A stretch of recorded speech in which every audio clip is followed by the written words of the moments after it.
So a quick uh, thought with very limited utility, very limited application as regards open stages.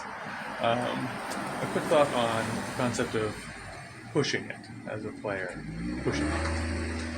And I'll start by saying I've been guilty of this. And what do I mean by pushing it? I mean that, you know, when you go to an open stage, there's kind of like, there's the expectation you have. So let's say that your expectation is, I'm going to get to play 3 songs. That's how this one works. Or I'm going to get to play 15 minutes. That's how this one works. Pushing it would be that you notice they're behind, or you just feel like you're doing great, and the host kind of gives you a little bit of leeway, whether that's kind of reluctant, like you're saying, "Can I do one more?" And they're like, "Fine," or else they're just, you know, impressed with you, and they're like, "I guess do one more." Um, you need to be careful with that. I've been guilty of like I remember there was one time I was back in Denver. I was at an open stage that I hadn't been to before, and the sound in the room was great, and I just kind of succumbed to, feeling great about being back home and it sounding great and just like breathing it all in. And the host was like, "Yeah, keep going," and I ended up doing 5 songs instead of three. And when I got off stage, rather than being swarmed with accolades, I immediately noticed what I'd kind of forgotten, which is the flip side of the coin. The other people who are kind of politely having to put off what they're not going to get to do extra. They're in fact going to go a little bit late because they're waiting for me. And so, though I didn't mean it to be this way, I ended up being kind of inconsiderate in sort of basking in my own glory, allowing my ego to be stroked by this sort of fantasy of how amazing this night is going. And so, crashing back down to earth, I realized, ooh, I need to be careful not to do that again.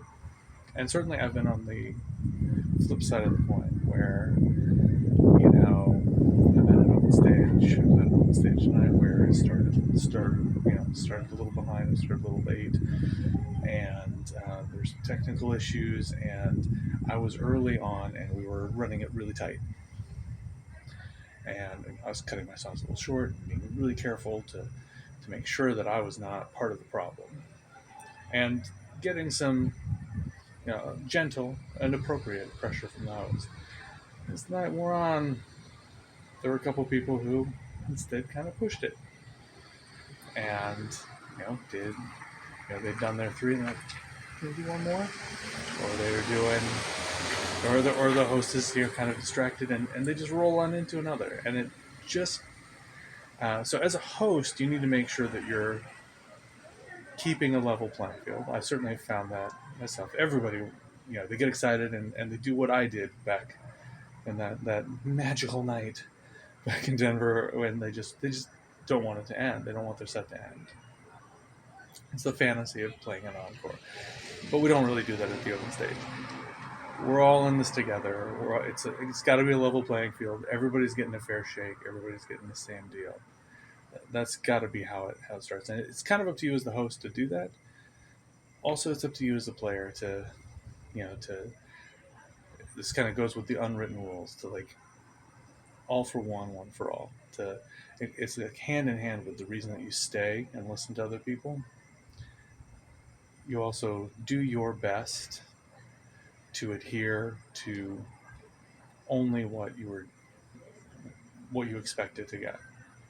Um, in any event, it's not that big a deal, and like I said, very limited application. But if you're ever in a situation like I was, where you're offered the opportunity to kind of push it, my advice is don't. All right, until next time, see you at the other stage.